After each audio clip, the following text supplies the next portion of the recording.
जय परमात्मा। हरे राम पांडे, संस्थापक नारायण सेवा आश्रम, देवघर, झारखंड, भारत से बोल रहा हूँ। आप 18-20 साल से बच्चों का सेवा कर रहे हैं। सेवा करने में आपको बहुत तरह का आर्थिक संकट और बहुत तरह का परेशानियों से गुजरना पड़ा होगा। तो इन परेशानियों का कुछ चर्चा समाज के लोग के बीच में करने से अच्छा होगा। जय परमात्मा। देखिए, कठिन तो है ही। एक दो बच्चा पालने में लोग टेंशन में आ जाते हैं, आर्थिक दबाव में आ जाते हैं। हम इतने सारे बच्चों को लेकर के चले, लेकिन कहानी ऐसी है कि परमात्मा का काम करने के लिए जब हम लोग बढ़ते हैं, दिमाग में ये बैठा लेते हैं मैं ईश्वर के लिए काम कर रहा हूँ, तो एक शक्ति आती है जो महसूस करने का है। परमात्मा को कोई देखा नहीं, महसूस किया जा सकता है। तो बहुत सारी कठिन परिस्थिति आई, ऐसा समय आया कि उस समय में हम विचलित हो रहे थे, गड़बड़ा रहे थे। उसके बाद भी परमात्मा का कृपा मेरे ऊपर बना रहा। जैसे मैं एक कहानी घटना बताता हूँ। बड़ी कष्ट की समय थी। हमारे पास उस समय में 8-10 बच्चे थे। भोजन का प्रॉब्लम चल रहा था। उस समय में हम रात को नींद नहीं आती थी। कब बच्चा को कल क्या खिलाऊंगा, कल का व्यवस्था कैसे चलेगा। इस स्थिति में हम घर से निकले कि कुछ लोगों से संपर्क करूं, कुछ सहयोग जुटाऊं इन बच्चों के लिए। तो उस समय में थोड़ा मन में भय भी लगता था। मैं किसी को कभी कुछ मांगा नहीं, किसी से कुछ कहा नहीं, तो कैसे होगा। और 6-7 आदमी के पास संपूर्ण दिन के अंदर 12 घंटे के अंदर मैं बहुत लोगों से मिला और उसका कोई सफलता उसमें मिला नहीं। मैं लाचार होकर के वापस घर आ गए। अब पत्नी बोल रही है कि अब तो आज का भोजन है नहीं, कैसे होगा, बच्चा लोग क्या खाएगा। तो हम बोला कि थैला लाओ, और बगल में मोदी जी की दुकान थी, गए उनसे उधार लेकर के कुछ सामान और ला करके बच्चों को दिया। परमात्मा का कृपा हुआ। ये चिंता और चिंतन करते रहे। चिंता भी होता था, चिंतन भी करता था। और याद आ रहा है, सावन की महीना थी। बोलबम का कांवड़ मेला चलता है देवघर में। और हमारे यहाँ के डीसी मस्तराम मीना साहब थे देवघर के। उन्होंने एक लेटर भेजा था परमात्मा की कथा कहने के लिए बोलबम के रास्ते में। अब इधर बच्चों का टेंशन, उधर परमात्मा की कथा कहनी थी। अब मैं करूँ तो क्या करूँ।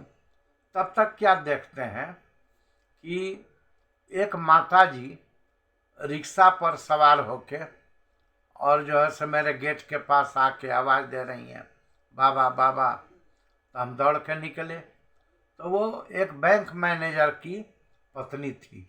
बोली, बाबा से मेरा बच्चा जो है मर्चेंट नेवी में सर्विस हुआ और वो बच्चा विदेश गया है और वहाँ से पहला तनख्वाह भेजा है घर।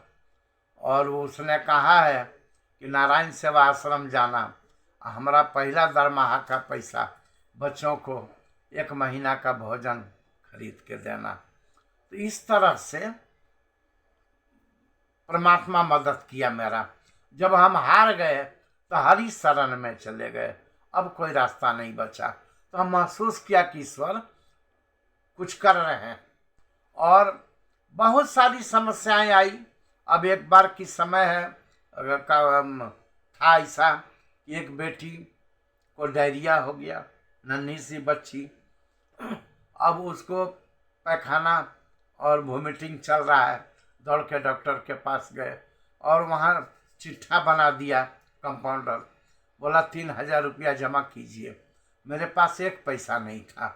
तो हम बोला कि भाई अब तो बैंक आवर में पैसा आपको निकाल के हम देंगे, तब तक इलाज चालू करो, मैं पैसा लाने जा रहा हूँ। हॉस्पिटल में पत्नी को जो है सो तापसी बेटी नाम था उसका, तापसी बेटी को पत्नी का जिम्मा लगा के सलाइन वगैरह चढ़वा के दवाई सुई डलवा के और हम निकले बाहर। और कैसे मैं पैसा लाऊं, 12 बजे तक पैसा देना है, यह बोल के हम चला वहाँ से। अब जहाँ तहाँ जो मेरे प्रेमी लोग थे, जो लोग जहाँ तक हमारी पहुँच थी, जो हमको जानते थे, 1 2 3 जगह गए और हम फेलियर हो गए। फिर जो है से एक जगह गए तो एक रिटायर पर्सन थे, हमारे पड़ोसी थे, और वो डिस्ट्रिक्ट ऑफिसर थे, रिटायर किए थे किसी विभाग से। वो जब हमारी कहानी सुने तो वो 5,000 रुपया निकाल के दिए कि बाबा हम अभी पेंशन उठा कर लाए थे, पैसा लो, बच्चा का जान बचाइए, इसके बाद फिर हम लोग देखेंगे। तो इस तरह से जो है सो कठिन परिस्थिति में हमने उधार पैसा ले करके, एक बार का घटना है कि बहुत सारी सामग्री खरीदनी थी और पैसा नहीं था मेरे पास, तो 25,000 रुपया अपने एक संबंधी से उधार लिए कि हमारा खेती बाड़ी का पैसा आएगा हम आपको दे देंगे, और 25,000 से हमने बच्चों का राशन खरीदा। अब स्थिति ऐसी आई कि लोग आस्ते आस्ते जानने लगे।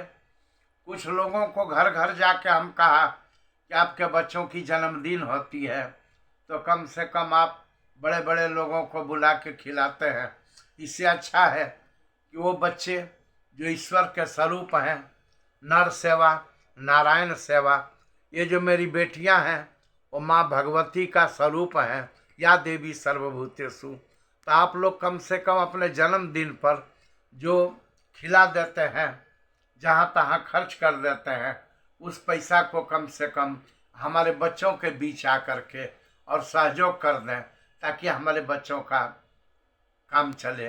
एवं प्रकार से भी कुछ लोगों को जोड़ा। बहुत कठिन समय गया मेरे साथ। समाज के लोग भी आए, इन बच्चों को अपने बेटा के जन्मदिन पर कुछ सहयोग किया, कोई किताब दे दिए, कोई कलम दे दिए, कोई बच्चों का ड्रेस खरीदवा दिए, कोई खाने की सामग्री दाल चावल आटा तेल आलू ये 5 मुख्य भोजन था दे दिए। ऐसे ऐसे करके कुछ अपना जमीन बेच के भी पैसा लाया हूँ। ये 2000 ईस्वी का पहले की बात, मैं जमीन बेच के भी पैसा ला के रखा था, वो पैसा भी बच्चों में खर्चा हुआ। हमारा आम के बाग बगान से कुछ पैसा आता था, वो भी बच्चों में लगाया। यहाँ तक कि पत्नी का जो कुछ गहना था वो भी मैं बेच के बच्चों में लगाया हूँ। और इतना कठिन परिस्थिति में भी हम मुस्कुराते रहे, हौसला से चलते रहे। यह ज्ञान अंदर में खुशी होती थी कि हे परमात्मा, हम आपके लिए काम कर रहे हैं।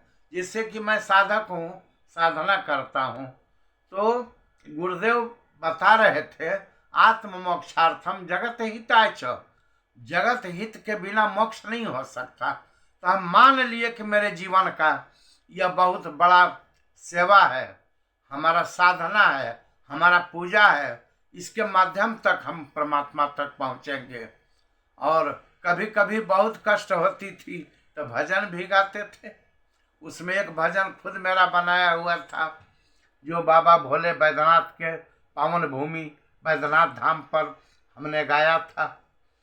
दया करी ह बाबा, दया करी हो, दिलदार हमर बाबा, दया करी हो। तोहरा बिना नाथ के बा सहारा, तोहरे सरनिया में होई गुजारा।